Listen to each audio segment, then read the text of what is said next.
It's time again. Time to get up to date on some recent lesson topics. Hi there, everyone. I'm Jeff. JR is the producer, and you are listening to Plain English, where we help you upgrade your English with stories about current events and trending topics. And twice a year, we revisit some recent episode topics to get the very latest. This is lesson number 618, so you can find the transcript at plainenglish.com/618. These are always long episodes, so let's get going.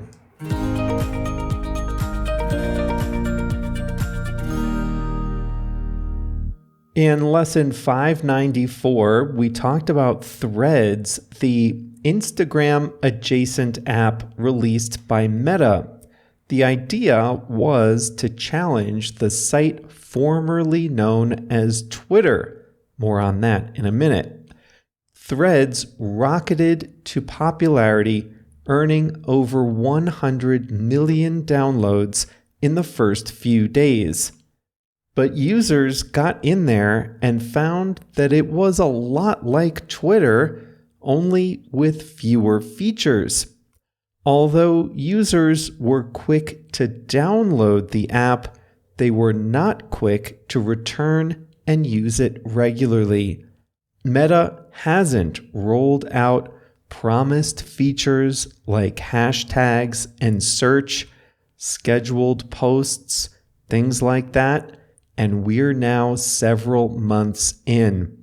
It looks like they didn't take advantage of their early momentum. And their inaction makes me wonder whether they really do want this project to succeed. Speaking of apps that rocketed to success, the initial hype over ChatGPT is settling down. We talked about ChatGPT in lesson 574 and lesson 575. And we even did a free mini course about it. When it first came out, people got in there, used it a lot, asked it a lot of fun stuff, and started to think about how to use it in their daily lives. The answer for a lot of people is that ChatGPT is a fun tool, but not an essential one. But ChatGPT is just a simplified window into the artificial intelligence engine called GPT. Businesses, on the other hand, are diving into the GPT engine to improve their own internal processes. And this is where the biggest impact will be felt. The consumer-driven hype is dying down, but the business impact will be real, saving time and effort and improving quality. Even if it's not grabbing headlines like it once was, ChatGPT and the engine behind it are changing business. The social media site formerly known as Twitter, which you heard about in lesson 468, Twitter, or now X, has stabilized itself. After laying off almost half of the staff and making arbitrary policy and product changes, new owner Elon Musk has hired an outside CEO. The company's new name is X. Musk's vision is to turn X, into an everything app that combines shopping, payments, messaging, video calls, even investing and banking all in one app. Such apps are common in Asia. WeChat is the most popular, but it's not clear if Western consumers will take to a WeChat-style everything app. In Lesson 590, you heard about Evgeny Prigozhin, the leader of the Wagner Group, a private army in Russia. He led a mutiny against Russia's army in June. At the last minute, he agreed to stop the mutiny and leave the country. Prigozhin was killed in August in dramatic fashion. His private plane fell out of the sky and crashed in a fiery ball halfway between Moscow and St. Petersburg. Most analysts have concluded that this was ordered by the Russian government. And the Russian government hasn't done anything to contradict the rumors. The only wonder is why it took so long. After being exiled in Belarus, Prigozhin was quickly back into his jet-setting routine, bouncing around Africa and Russia. This was perplexing. He was asking for trouble, and he got it. Hey, what's the fastest growing economy in the world? If you listened to Lesson 247 back in 2020, you might have correctly guessed Guyana. Guyana is a small South American country that discovered a massive oil deposit off its northern coast. The country signed a contract with ExxonMobil to bring the oil to market. The Guyanese government, through 2 consecutive administrations, appears to be respecting contracts and preparing to manage the country's newfound wealth responsibly. Just 800,000 people live in Guyana, and their fortunes may be about to change for the better. In Lesson 338, you heard about the bizarre roller coaster that was the stock of GameStop, a video game retailer in America. It turned out to be the first of many so-called meme stocks where social media frenzy would drive up the price of a stock. A movie about GameStop was released in September. It's called Dumb Money. In Lesson 566, you heard that Donald Trump was indicted for falsifying business records. It was the first time a former American president was indicted. At the time, I said that was the weakest of all the potential criminal cases against him. I still think that, but those potential cases have become real cases.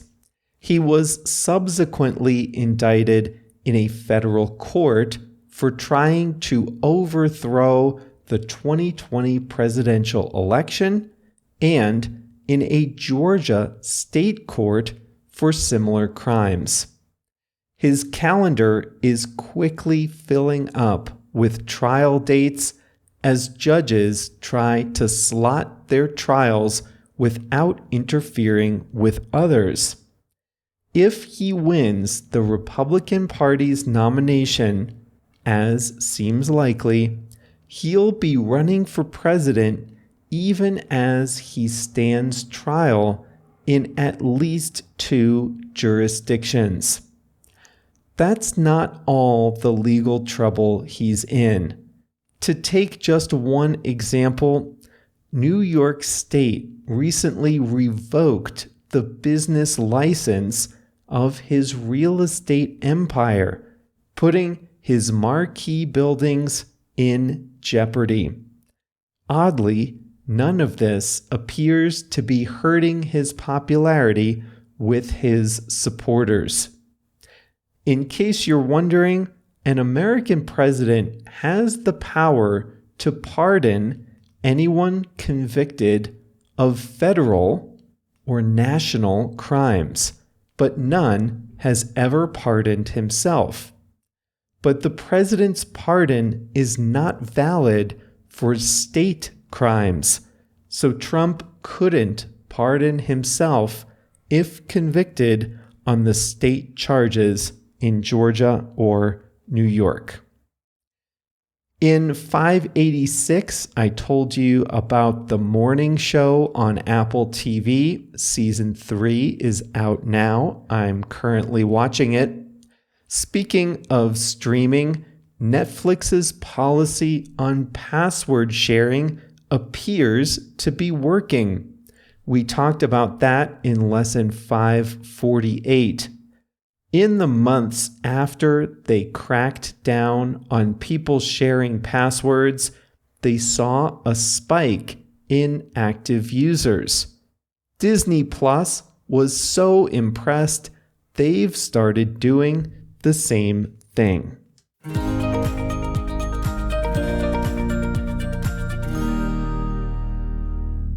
I love these update episodes. The only problem is I can't put all the updates I want in the episodes.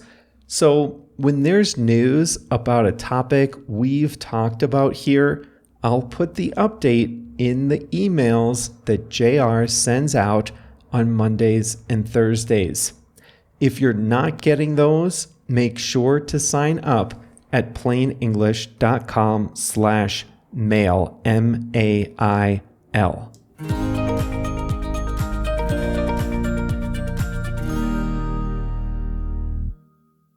It's Monday, so I have a quote of the week for you. Home is not where you were born. Home is where all your attempts to escape cease. That's from Naguib Mahfouz, an Egyptian writer. Cease means stop. So Naguib Mahfouz says that home is not that place, or home is that place you stop trying to escape from. Home is that place you stop trying to escape from. Here's the full quote one more time. Home is not where you were born. Home is where all your attempts to escape cease.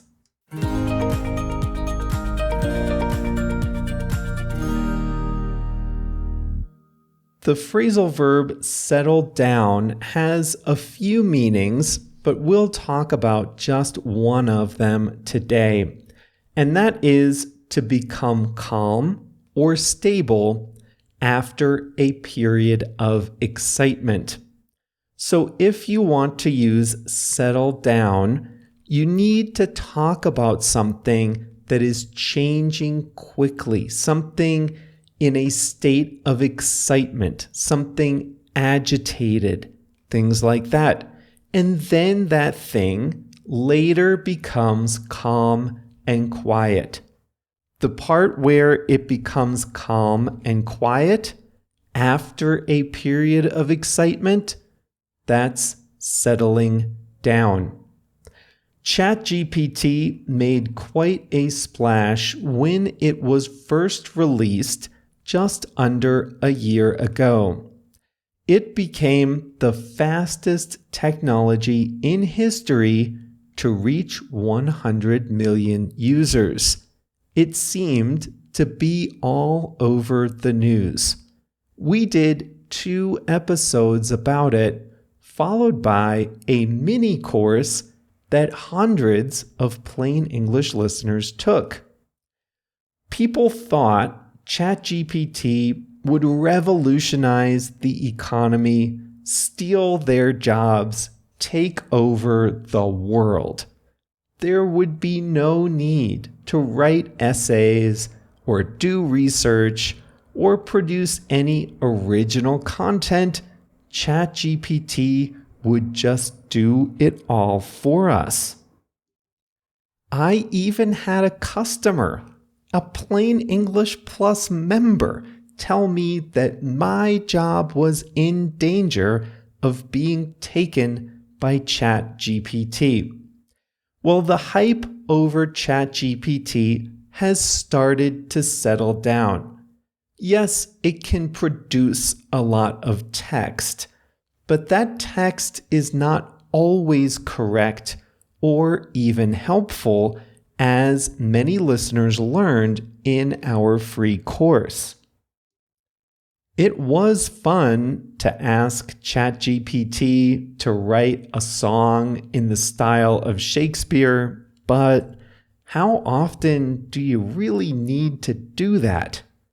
So the initial hype over ChatGPT has started to settle down. It hasn't gone away, I want to make that clear, but it's no longer dominating the headlines like it once was. Its user activity is lower now, but stable. People are getting used to how they'll use ChatGPT and how they won't use it. I think we're finding that ChatGPT won't revolutionize most things, but it will make improvements to them. It might not steal your job, but it can save you time at your job. What's another thing that seemed agitated or volatile? How about inflation?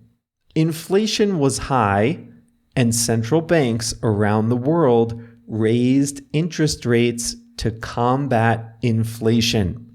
So these economic measures, inflation and interest rates, were in a period of excitement.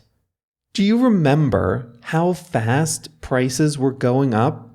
7, 8, 9, almost 10%. And that was in stable economies like the US and the UK.